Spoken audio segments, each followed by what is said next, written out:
Hi everyone, I'm Jill Medina. I'm going to be sharing some of my story on childhood, adult abuse, and spiritual abuse. And I'm hoping that this will kind of start the dialogue going because, I feel like these are important topics that we need to talk about because it's becoming more and more of an issue.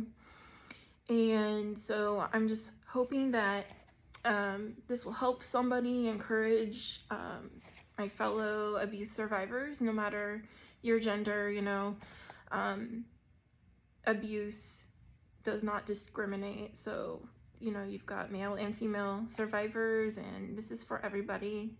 This is for anybody that has gone through any type of abuse, and I just want this to be a kind of a healing catalyst for healing and for getting the dialogue going, and just creating a space for the people that are going through things.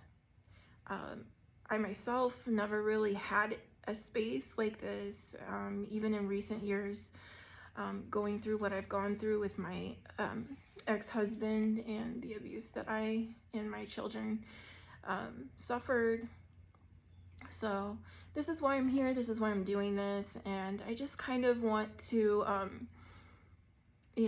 just let people know that they're not alone and that there's other people out here that have gone through it, that are going through it. You're not alone, and there's people here that care about you and are here for you. So I'm going to start with my childhood. So I had both of my parents growing up. My dad was a member of the Disciples of Christ Church locally, and he was a survivor of polio, and so he walked around with crutches and leg braces pretty much his whole life since he was a child. And I think that a lot of people felt or feel sorry for him, even though he was abusive towards me and my mom and my sisters. In spite of all that, we did have a pretty good childhood growing up. My mom was always there for us, and she was kind of like the backbone of the family, and she's the one that raised us in the RLDS church.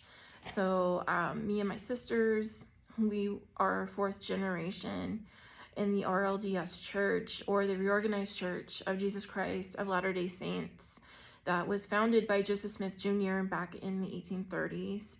And Brigham Young did take a group of people out to Utah, and they became the Mormon Church. And so there are some similarities between the two churches, but there are a lot of doctrinal differences. Whereas, the RLDS church kind of maintained the purity, I guess you could say, of the religion, how it started and everything. They kind of stayed true to that, whereas the Mormon church kind of went off and did their own thing with polygamy, baptisms of the dead, and that type of thing, whereas the RLDS church did not practice any of those things from what I, have researched and everything. So that was not something that we, grew up doing anything like what the Mormon church does. There are some similarities, such as the priesthood members are all men. It's a very hierarchical religion. You have the Aaronic priesthood, and you have the Melchizedek priesthood, and each priesthood member, it just depends on what they are called as. Elders, deacons, priests, teachers, evangelists, 70s who go and travel. They do a lot of the missionary work. So yeah, let's see, what else? I have notes here, guys. So it's gonna be very impromptu. interview. But we believed in baptism being fully immersed. So you would go into the water. You had to be age 8 or older. Couldn't be baptized before then. You'd be fully immersed and come back up a new person because all your sins were washed away. We had baby blessings. So when a new baby was born, the elders would place their hands on the head and give a blessing to the baby. We also had patriarchal blessings. There's another priesthood position called the patriarch, and he gives the young adults and adults their patriarchal blessings. So it's supposed to be like a guide for you as you go through life. Just things that, God supposedly, tells the patriarchs and gives to that person to guide you through your life. It's kind of like advice, or sometimes they will tell you things that will happen in your life just to kind of prepare you for that. We had vacation Bible school, so that happened during the summertime, and it would be like a week-long deal where all the kids would do like arts and crafts and music and put on, like plays or something. And they had a theme. So there was like a theme, like one year it was Zion. Zion is supposed to be the city that all the good people will be in. So yeah, we would have themes like that throughout, the years, the summers. Storehouses. Some churches do it. Some of them are very disorganized, I guess you could say, because people donate like canned goods and stuff. I had seen in different branches. So we have different branches in different towns and cities. There's a branch or a church of the RLDS church, right? It just depends, on the congregation, I guess. Some people used it, I know, at one congregation, and then at another. I never really saw many people use it, but I don't know. Maybe they do.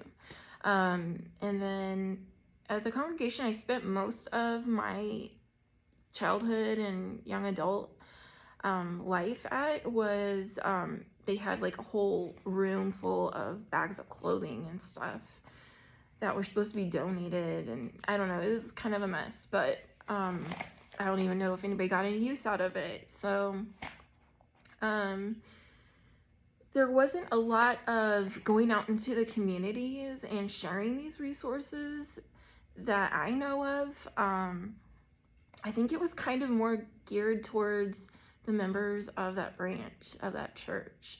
So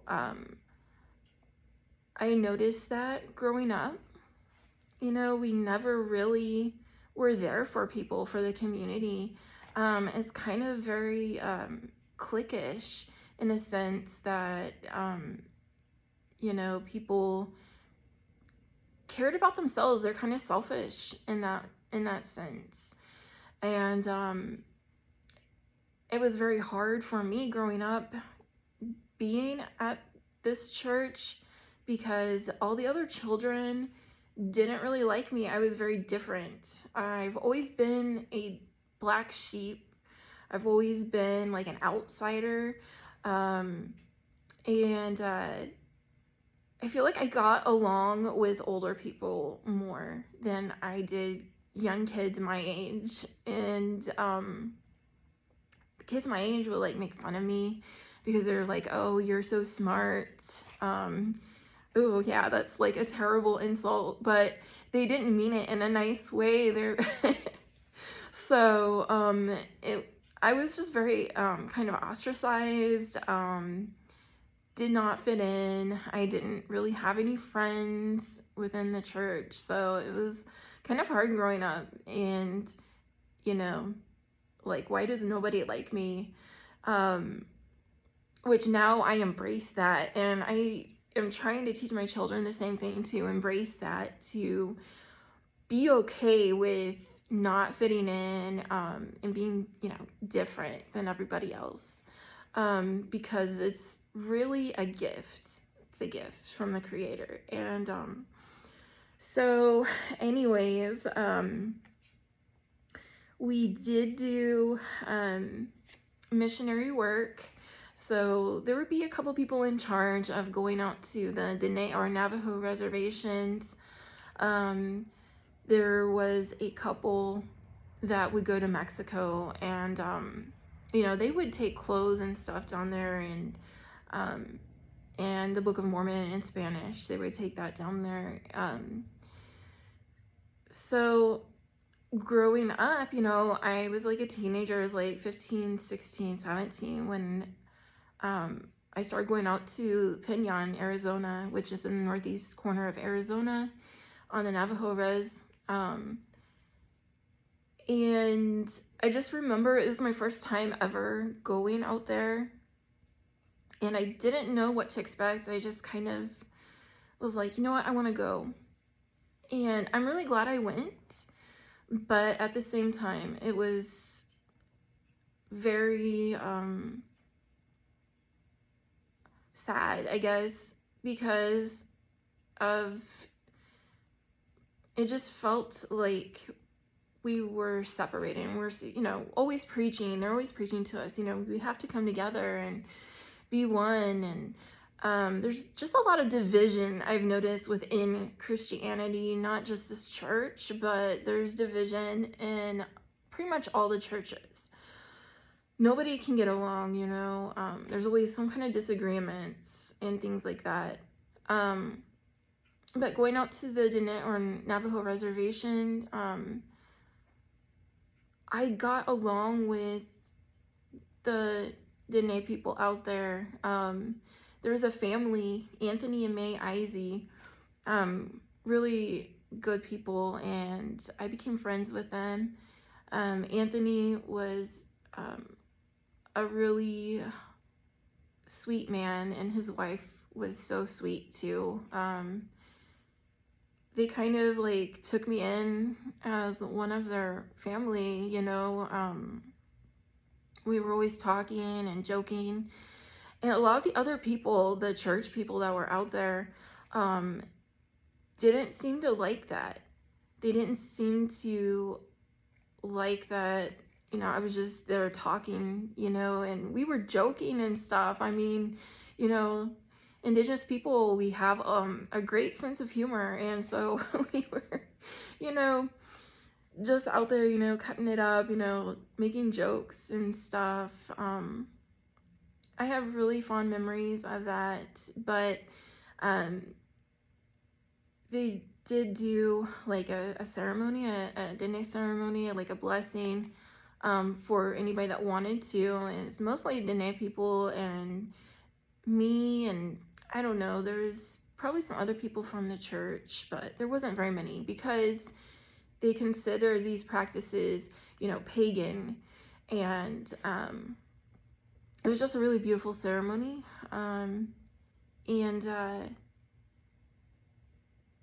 I feel like the good we did was feeding the people out there. So the people, got 3 meals, if they stayed the whole day, which I feel like is very important, but they didn't like it. So this one year I was out there, I brought my tear dress because I had made this beautiful tear dress with ribbons on it and stuff, and my moccasins, and because they would put on a dance, like a social dance. And one day I was out there, these other young women invited me to dance with them, traditional. And so I went out there and was doing that, and a lot of the priesthood members and other members of the church were very upset. They were telling me it was wrong, it was pagan, I shouldn't be doing that. But, they didn't understand, this is, part of the culture, I feel like that was a big problem. They didn't understand the culture. They were just out there, to baptize people, and it was really, it makes me cringe now because I remember, in the Book of Mormon, it talks about the Nephites who are white-skinned and the Lamanites who are dark-skinned. And, the Nephites are, in the Book of Mormon, are the good ones. But at the end of the Book of Mormon, they do turn and, they become bad people. But the Lamanites were described as lazy. They loved to be at war all the time. They were always, plundering and pillaging and all kinds of things. And so to go out to the Danite reservation to these people and be like, oh, you're dark skinned because, your ancestors were sinners, basically, always makes me cringe. And it's not right. These people, all the indigenous people, had their own spirituality. They had their own religions, before the colonizers came over. And with Christianity, the doctrine of discovery, manifest destiny, these things, they did these things in the name of God, and so that God gave them the right to take this land and the resources away from the people that were originally here. And so this is a big part of the problem, and it makes me feel so upset with myself that I was a part of that, going out there, under the guise of missionary work. But, we weren't there, we didn't really do anything, and it was just like a week out of the year. We would go out there and, it's just, I don't really have words for it right now. So, but it really upsets me now that I think about it. The Book of Mormon was published right in the middle of the Indian removals, the southeastern tribes. So, the Cherokee, Choctaw, Chickasaw, the Seminole, the Creek, Muskogee peoples, were forcibly removed during the time that the Book of Mormon and the church became, in existence. It was a time of aggressive westward expansion. So the Native people, are kind of depicted as a fallen people in the Book of Mormon and in the church culture. And I think there's a lot of racism and prejudice, and people don't really understand, that the Native people had religion. They knew about the Creator, and I was just recently reading a book by Crossland Fields, and they knew about Jesus, he said in that book. So I feel like what the church has done is deplorable. It's very wrong. It's based in genocide.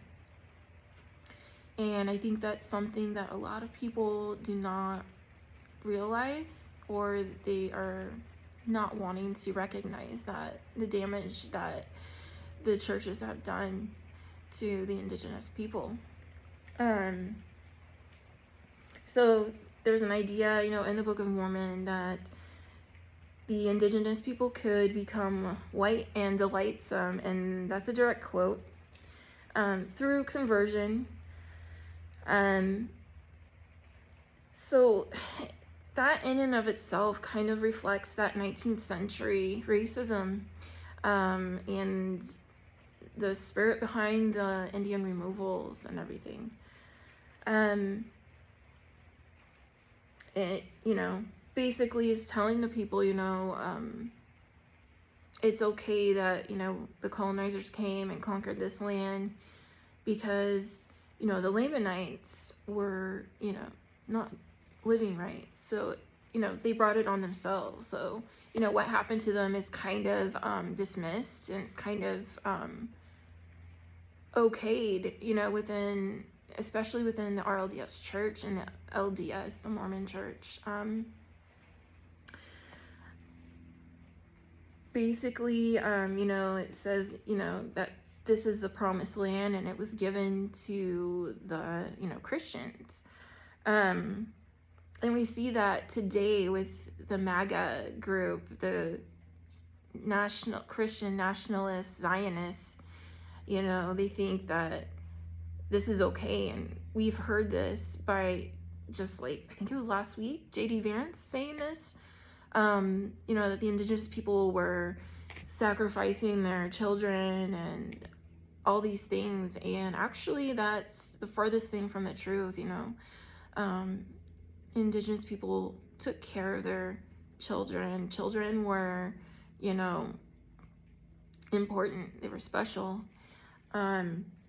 So they're just making lies to justify the colonizing, the genocide that they have done in the churches and the government, because the churches and the government go hand in hand here.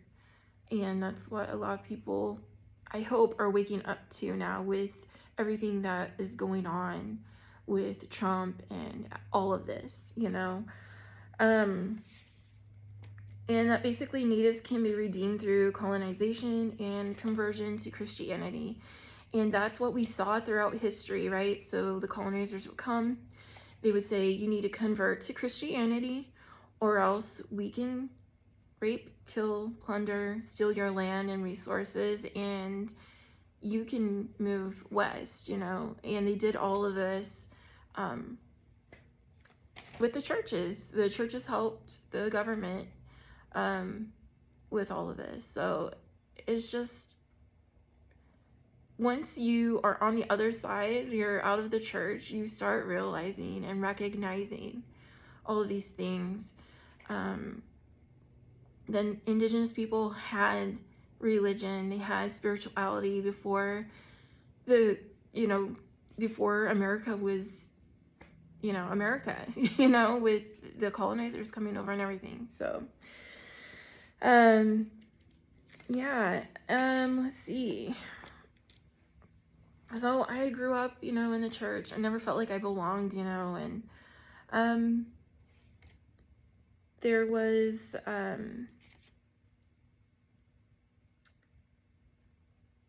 core values and beliefs of the church, faith, repentance, baptism, laying on of hands, resurrection, eternal judgment. Those are like the main beliefs.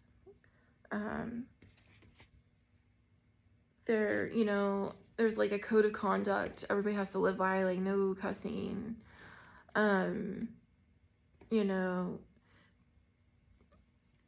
no divorce. Like they really look down on divorce, and there's not a lot of resources for people who are going through divorce or in an abusive relationship. There are very little resources. The priesthood are not trained on how to handle those types of situations either, which is very detrimental to the women and children, because it's the men that are, doing a lot of the abusing in the churches. I won't say all of them are, but from my own personal experience, it is. And there's little to no help for women and their children. Case in point, my grandmother, who was married to, my grandfather her whole life, she ended up with Parkinson's disease and strokes and congestive heart failure because he was abusing her whole life. And so these the abuse will eventually show up in autoimmune diseases and things like strokes, and so they told her, well, you can leave if you want. We don't think it would be a sin if you left, but she stayed with him. My mother, she my dad cheated on her, and thankfully, she went to the right person within the church. He told her, leave him. It's okay to get divorced.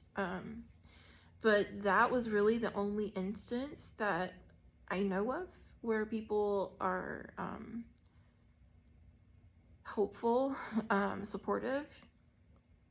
My own case was with my second husband.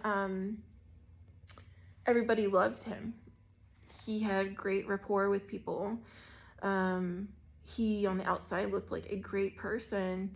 He was always, helping out people within the church, and they didn't see what went on behind closed doors, or when nobody else was around. It was just me and him and the kids. They didn't see what he put us through.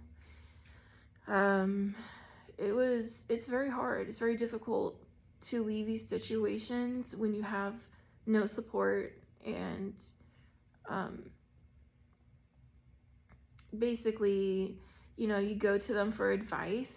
And when my ex-husband came back after being deported the first time, he came back and he wanted to hurt me. And my children were very afraid. It put us all through a lot of trauma. And I was asking somebody there for advice, and they were like, yeah, just maybe give him another chance, and then after I did that, I let him back in our house, and he was working here again. He told me what he had planned to do to me. I'm not going to repeat it here, but it was very violent and just horrible. And my kids also suffered.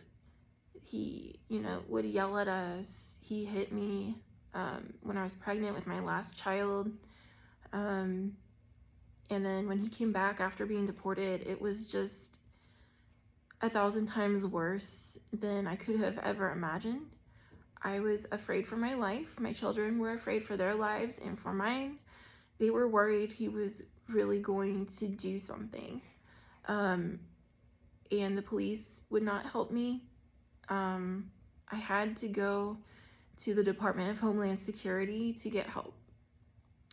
And I was laying in bed one day on my day off, just, with my child. She was napping, and I was just laying there crying. I was like, what am I going to do? And this number started calling my phone. I didn't recognize it, so I didn't answer it. And he left a voicemail. It was the Department of Homeland Security calling me, asking me if I still needed help.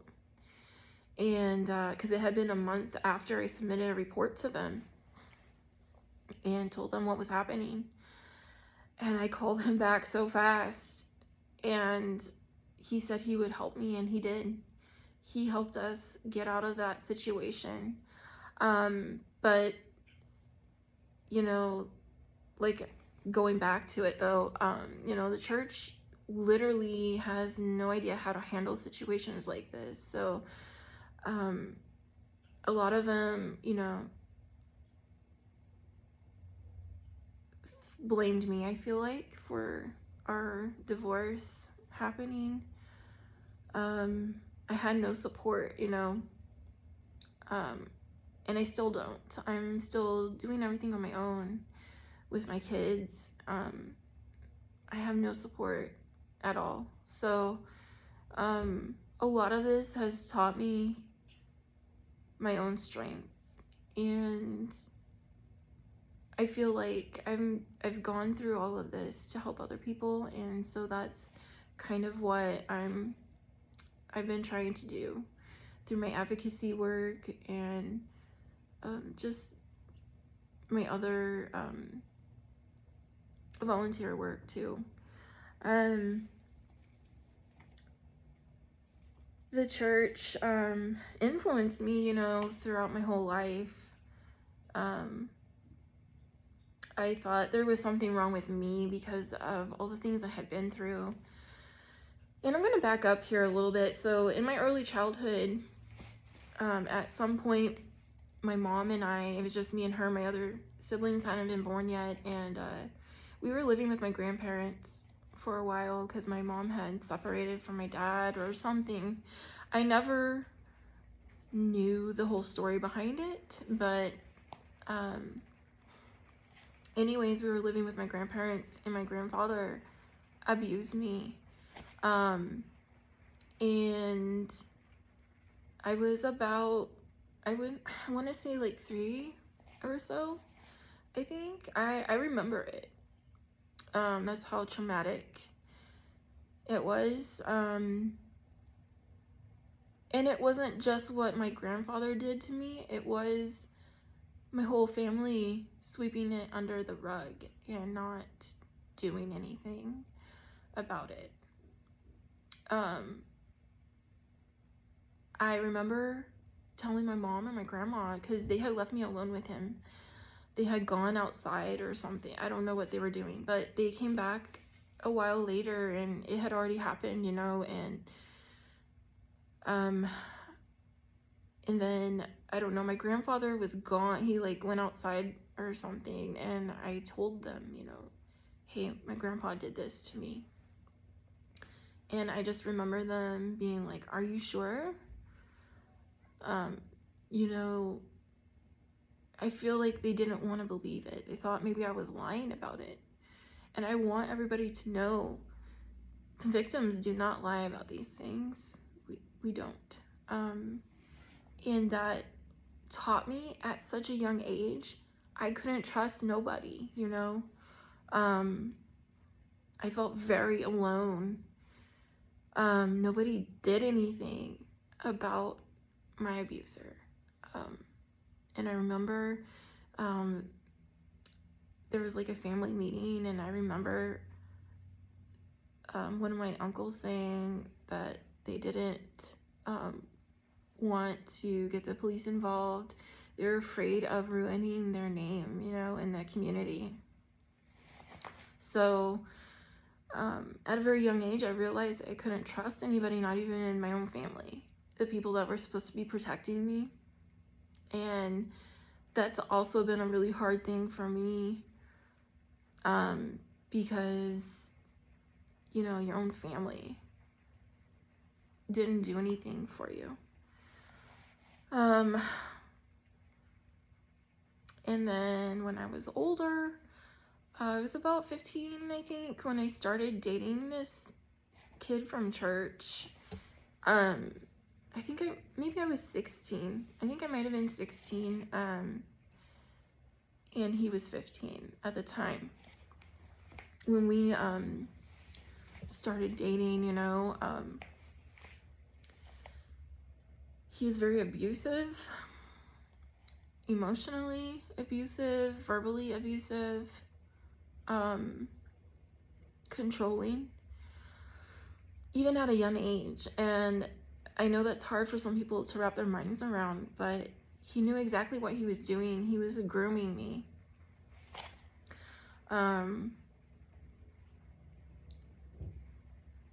He killed animals in front of me. He would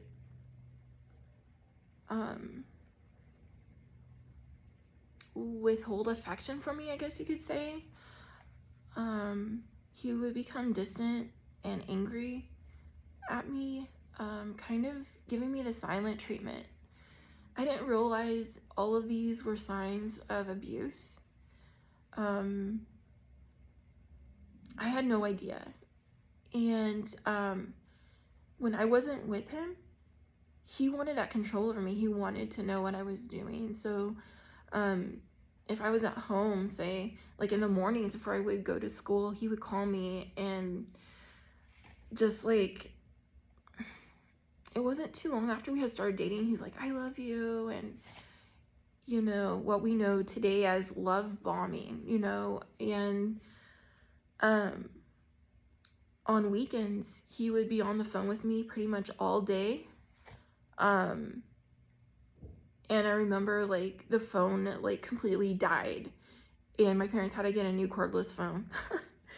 But they were so pissed off about that. But that was a warning sign, you know. Nobody said, hey, you know, what's going on here, you know. Nobody was really questioning it. When we were at church together, like, he always had his arm around me or he was holding my hand. Like, he kind of isolated me from my family and from, even though I didn't really fit in at church, like, he made sure that nobody would get close, you know. And then this went on for a long time, and then I realized that you know, I didn't feel right, but I stayed with him. I thought, you know, this is love, you know, this is what love is. And so one night, we were supposed to be going to his school dance for homecoming. No, not homecoming, court warming. It was a court warming dance. And he didn't buy tickets ahead of time like he was supposed to have. And I didn't find out until that night. We went to the school to go in and they're like, you can't come. You don't have the tickets. You know, you didn't buy them ahead of time. And so he is like, he had this whole thing planned out. And his mom was not at the house. I don't even know where she was. She was like somewhere else. And he took me back there and he did what he did to me. I was very scared. He had weapons and I just kind of froze and I didn't know what to do. I felt scared and I was in shock. This is really hard for me to talk about, but I was so scared of him. And he was a very big guy. I mean, he was like probably 300 pounds, I would say, and like 6 feet tall, probably somewhere around there. He was way bigger than me, and I was so afraid. And there was nobody that I could call, you know. I held that in for probably a week, and I decided I couldn't carry that on my own anymore. And I decided to finally confide in my mom.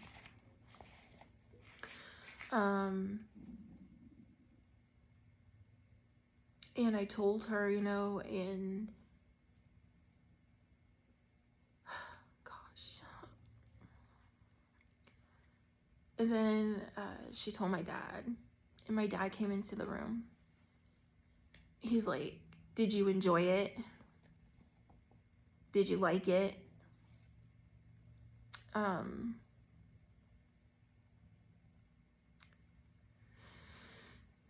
It's really hard for me to talk about.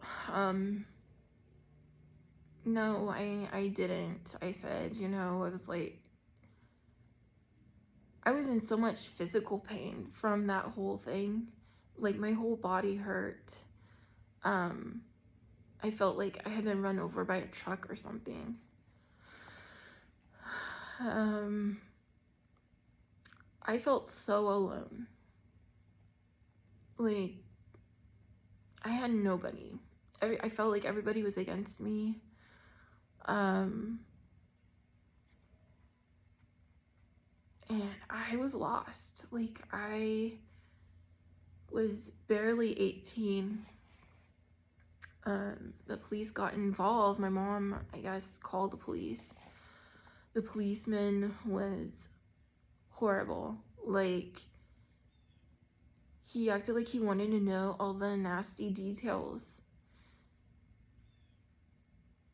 And it was just like he was blaming me for it because I had been abused throughout, you know, this whole relationship that had taken place for almost 2 years, you know. And he acted like you know, like I was the one to blame, or that I was the one who wanted it to happen. I ended up not pressing charges. The boy would call my house, harassing me. His friends would call the house harassing me. His mom called and she was like, I thought you said you loved him. How could you do this? How could you lie about this? And meanwhile, she had no clue that it had happened in her own home. I was having a hard time dealing with all this. And I even went to a doctor, my mom's doctor, and she took me into her office and she was like, did this even really happen? And I just sat there and I'm like, nobody believes me. I'm like, nobody fucking believes me. I had so much anger from this whole thing. I didn't know what to do. I didn't feel like I could go on. Like, I had no idea who I was. I had lost my sense of identity. I had lost my innocence. I had lost everything, you know. I lost my sense of belonging in my family even. Like, I felt like I had nobody. I was very alone. And we continued to go to the church after all of this happened. My mom was like, you have to keep going. You can't let him win. And that was even more traumatic and harmful because he was sitting there in the church with his mom and his grandparents and everything. And everybody thought I was a liar, you know. Eventually I did go to one of the priesthood members because I was having a really hard time with just living, existing. And I told him I had some thoughts, that I didn't want to be here anymore, you know. And he goes, oh no, you don't want to do that. I explained to him what had happened to me and he didn't want to address it.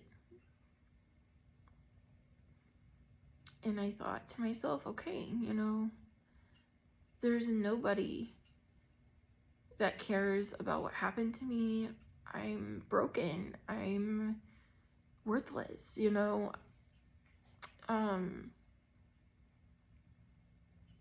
Maybe I did deserve this. It was very hard.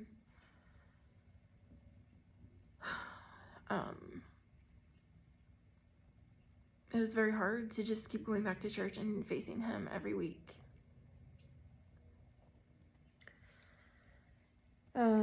You know, it was like one of the most horrible things you could do is have premarital sex, you know. We were encouraged to not do those things. And so I feel like everybody kind of blamed me for that, for what happened to me. And it wasn't until many years later I realized I didn't deserve that, and that there was nothing wrong with me, but that my family failed me, the church failed me, the police failed me.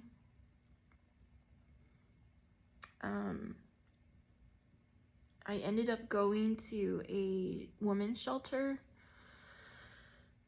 I couldn't stand it there. It was really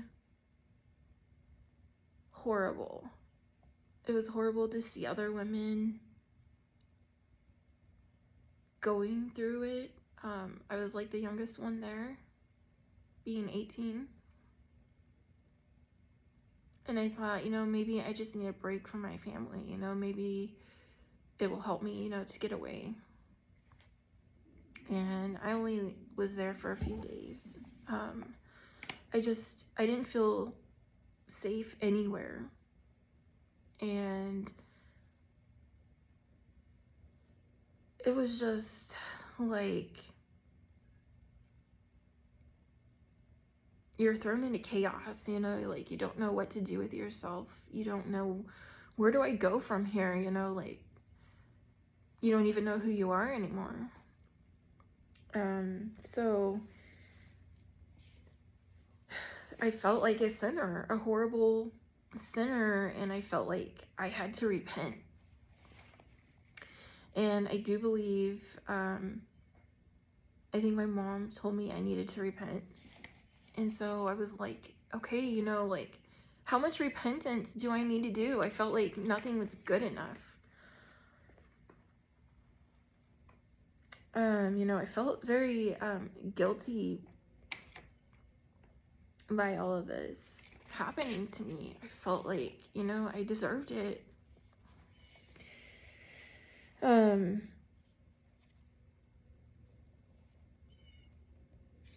You know, there's no support from anybody. I felt alienated from my parents, especially my dad, because of what he said and him accusing me of, you know, wanting it to happen, you know.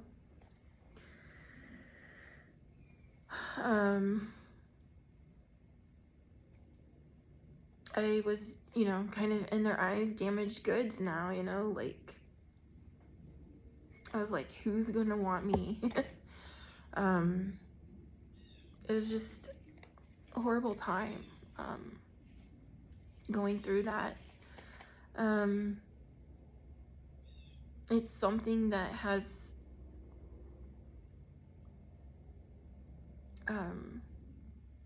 been really hard to heal from, and I think I'm still in a process of healing from it too. I don't know if I'll ever be completely healed from all of it, but I do know it changed my life. It changed who I was. I was a very angry person, and I didn't know what to do with all this anger, you know, and all of the guilt that is associated with something like this. You know, it's just so hard to come out of that, to come away from that and pick up the pieces. Like, how do you do that, you know? So I threw myself into work. I started working, and eventually I got married. I met some random guy, you know, and I was like, you know what, I'm just gonna marry him and move out on my own, which was a horrible mistake because he too was abusive to me. So it was very hard, you know, just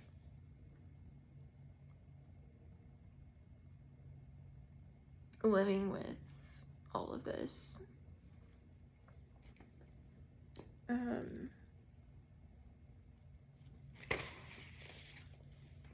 So I met, after that marriage, I met my oldest daughter's dad, and he was abusive to me. It was not a good relationship. I didn't realize it, but he had a drug and alcohol problem.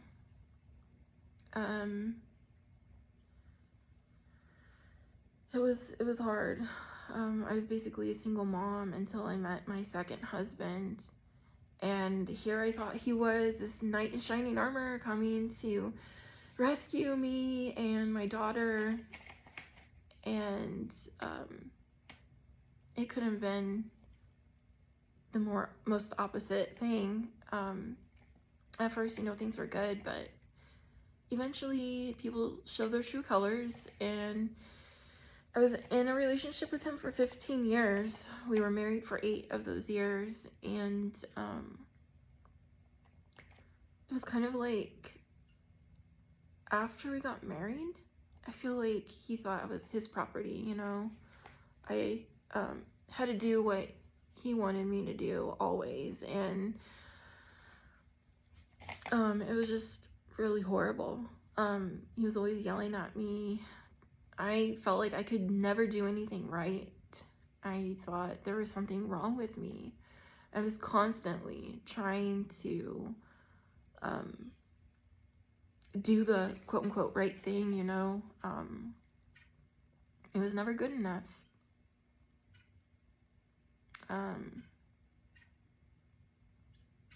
You know, I was trying to run the household, manage my kids, homeschool them,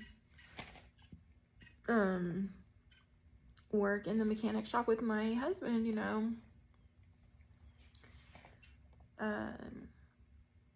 I tried my best to be the best wife and mom that I could be. And like I said, I was always falling short. It was never good enough for him. And, you know, one night I was pregnant with my 5th child. Well, technically she's my 6th because I lost one, but I was pregnant with her, and he slapped me across the face because I asked him to cook dinner for the kids. I wasn't feeling well.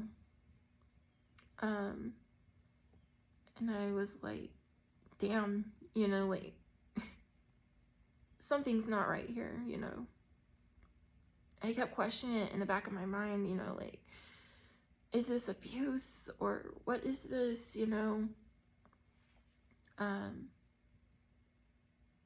was like, this can't be abuse, you know, he loves me, you know, why would he do something like this? And it's because he chose it. He chose this behavior.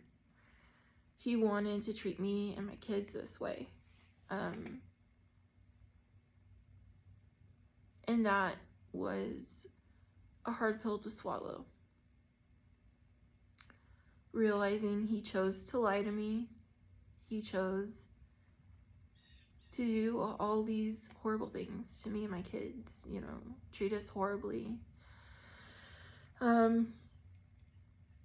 So fast forward then, you know, we got our divorce and everything.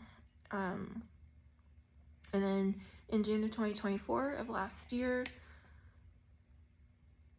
me and my children went to church one morning and we were locked out, and they called the cops on me to try to have me arrested because I spoke out against the genocide happening in Palestine and against political corruption. And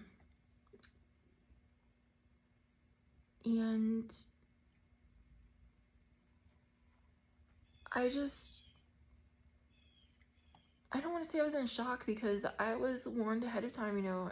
Creator's been warning me, and that time he warned me the day before, he said, you know, he told me, you know, these people are going to try to arrest you. He told me to record it, to have my phone ready. And that morning when we showed up, I had my phone ready and I hit record, and those priesthood came over to me and said, you need to repent. You need to repent. And I said, for what? I haven't done anything.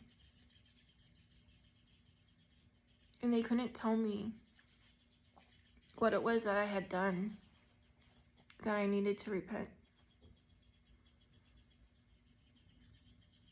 And I, you know, was out there, you know, going back and forth with them, telling them that they're wrong, you know, they don't have Creator's love in their hearts. And I got in my car and I just kind of sat there. I was just watching them. These two priesthood, not even the pastor came out. These two priesthood members were just standing out there staring me down.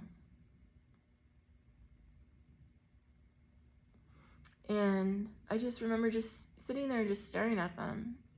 They had just like the most horrible like hatred in their eyes. And then 2 police cars, patrol cars, came up behind me and blocked me in, and unfortunately I wasn't recording that part. I had stopped recording, but they told me, you know, you didn't do anything wrong, you can leave, you need to leave, and just don't come back here. And I said, okay, I'm fine with that. And so that's when we stopped going to church.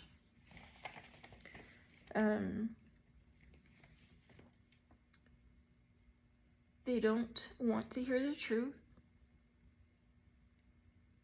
There have been certain priesthood members since then that have preached from the pulpit that what is going on with Palestine and Israel is wrong.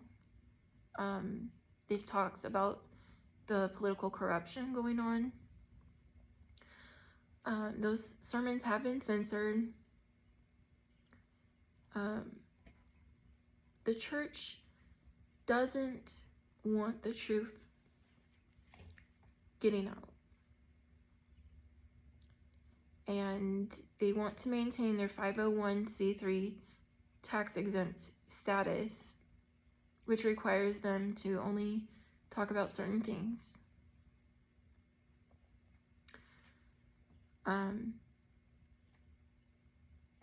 In the words of Vinnie Paz, one of my favorite rappers, it's a broomstick, I'ma sweep it under the rug. They do not want to hear the truth. They want to silence people like me that are speaking the truth. They don't want the stories of abuse getting out either. They want the victims to be silenced. But I'm breaking that silence today. I'm gonna try not to cry. It's very difficult. All of the pain, everything that I've been through has made me and brought me to where I am today. All the things that I've gone through, I am thankful that I've been through it, even though it's very hard, very difficult, because I am who I am. And I just want to thank Creator for helping me to find my voice again, to speak out about what I've gone through, what so many other people have experienced.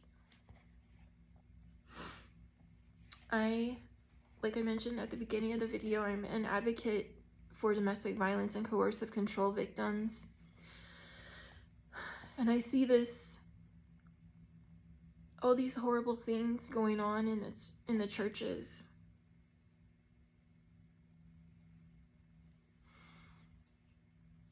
And I know I'm going to piss off a lot of people for everything that I've said in this video. But everything that I have said is the truth. And I will not be silent just so that they can live with their conscience.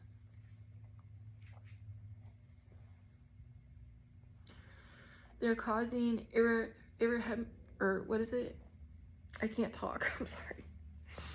They're causing so much damage and trauma. What happened to me and my kids caused trauma at that church. I want them to know that.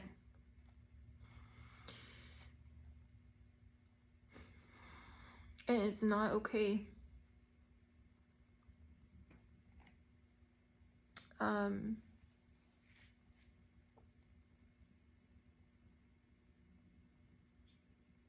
I even went through our church history books.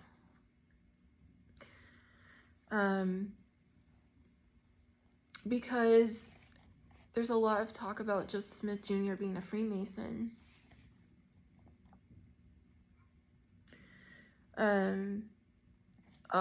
Everybody that I've talked to in the church has said that he's not, or he wasn't, a part of them.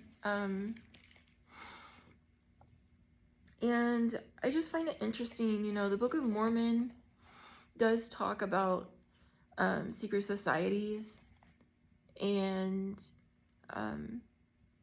how it is a part of the government, which I find very interesting.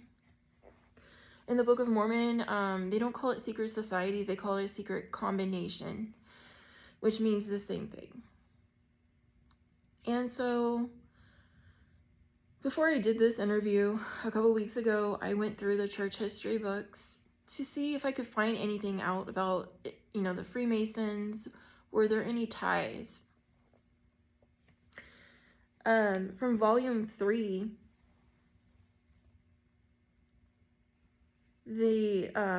I'm just reading some excerpts. So it says, dissension from within. We have noted heretofore the introduction of secret orders as a measure which obtained in the church.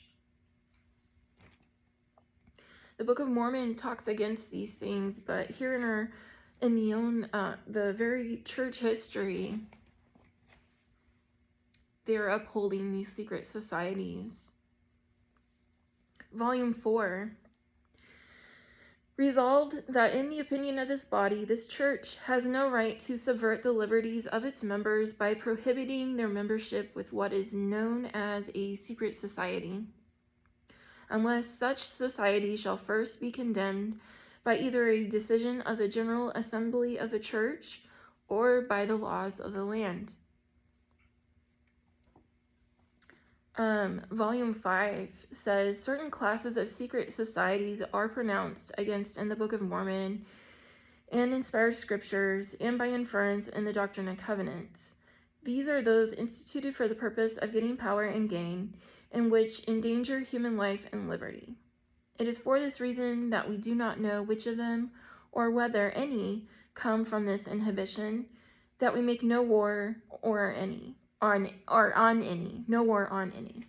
It is our duty to preach the gospel of life and peace, to teach the way of life, that he who chooses to go in thereat may do so and find life eternal. The church has no right to subvert the liberties of its members by prohibiting their membership with what is known as secret societies. The church stands neutral on this topic. And I find that the smoking gun, a church that has in one of their own books, the Book of Mormon, talking against these secret societies, warning us that they would have in their own church history, they will remain neutral. So I find that very interesting.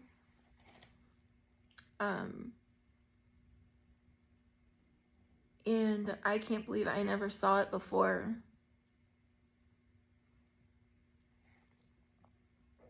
So what happened to me and my kids, you know, after being kicked out of church, being silenced? Or they tried to silence me, but I don't stay quiet for nobody. I got a lot of backlash for speaking out, for posting the video on social media. People told me I needed to stop talking about it. Why do you keep talking about it? You know, it's already happened. It's in the past. I'm talking out about it because what they did was not right, first of all. Second of all, they don't want the truth coming out. I had friends, people I thought was my friends, but they're really friends with the lady who caused all of this to happen. Tell me, well, maybe you need to stop talking about it. You just need to be quiet about it. I'm not going to.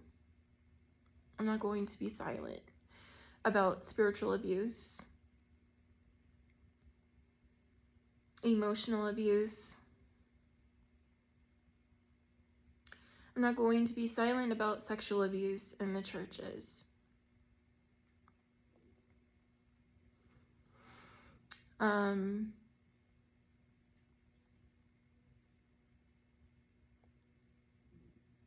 So what do I believe in now? Well, it's taken me a long time to get to this point. But I had a dream. And Creator gave me this dream to show me, to warn people perhaps to get out of the churches, because they are not speaking the truth. They are not standing up for the truth. They are censoring the truth. And they are silencing even their own priesthood who are speaking up about what's going on. I had a dream about the stomp dance. And me and my children were there. We were not partaking in the ceremony. We were just standing, watching.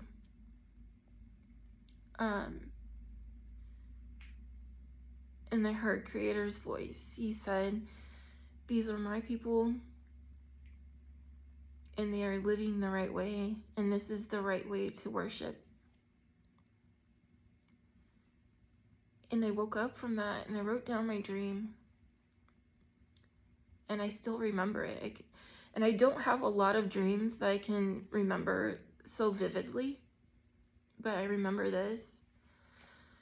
And I remember Creator telling me that. And I woke up, I was just kind of confused, because all my life, all I've known is the church, And I was like, what does this mean, And then as time went on, I started realizing the indigenous people, like I stated at the beginning of this video, they had spirituality. They were one with Creator, and they were one with each other. And in that video, or not in the video, in the dream, that's what Creator was trying to show me. We all have to come together as one people, and one with their Creator, one with the Spirit. It's the only way we're going to survive what's coming.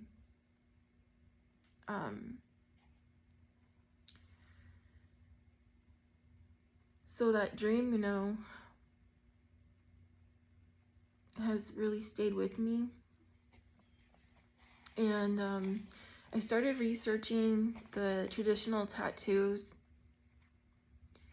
These practices were all the colonizers in the churches, the government tried to suppress this knowledge. They tried to eradicate it. But there's info out there if you go and research it.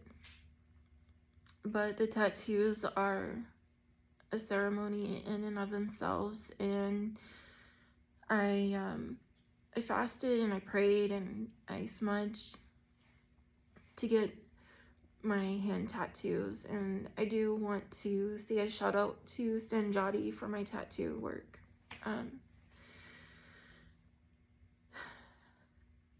And I just felt, I don't know how to explain it. It was like a spiritual experience having these tattoos done, And then I kept researching, and The throat tattoo is special to me also, and my chin tattoo. And I fasted and prayed for those tattoos as well. And smudged. I won't get into the significance behind them because I feel like it's a very spiritual and sacred thing for me personally. But I know my ancestors are behind me. I know that they are with me. A little while after I got my throat and my chin tattoo, I don't know if it was a vision or if it was a dream. I don't know. But my Elise, or my grandmother, came to me and I saw her, and she showed me where that part of my family comes from before the removal. And so I know that these tattoos are a big part of our spirituality that they tried erasing. And I got these tattoos to remind myself of my ancestors and what they went through, and to remember that we're strong, and I know that they're with me, you know. And I've done a lot of research because my family lost a lot of these practices and stuff.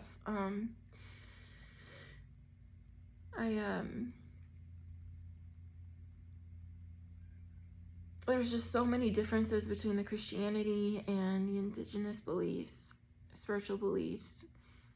I really just encourage everybody to try to learn more about them. And if you need any references, starting points to dive into, to research all of this, I can post some links in the comment section.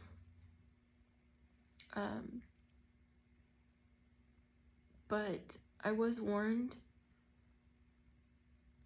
through my dreams that hard times are coming. The only way that we are going to survive what lies ahead is by caring for each other, having compassion, having love for one another, and just coming together and helping each other, being united as a whole people, you know, and being united with Creator and with that spirit, you know. And so if anybody gets anything out of this whole thing, is, you know, we all have to come together. We can't be divided. We can't let these secret societies that are ruling the government, we can't allow that, you know, to divide us. We have to resist this oppression, this genocide. We have to start speaking up. We have to use our voices, and we have to come together.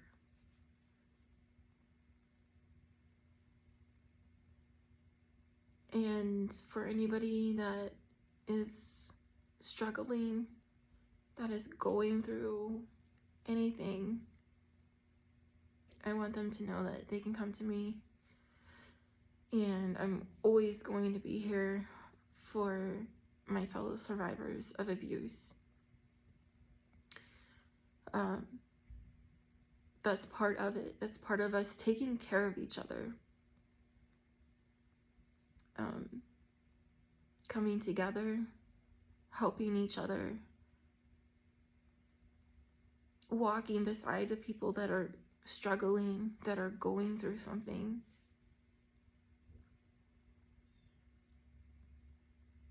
That's what we're supposed to be doing.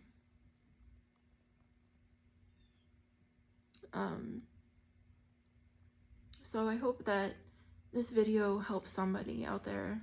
I hope that it encourages somebody. I hope it uplifts you. I hope you know that you're not alone. That I'm here. I care about you.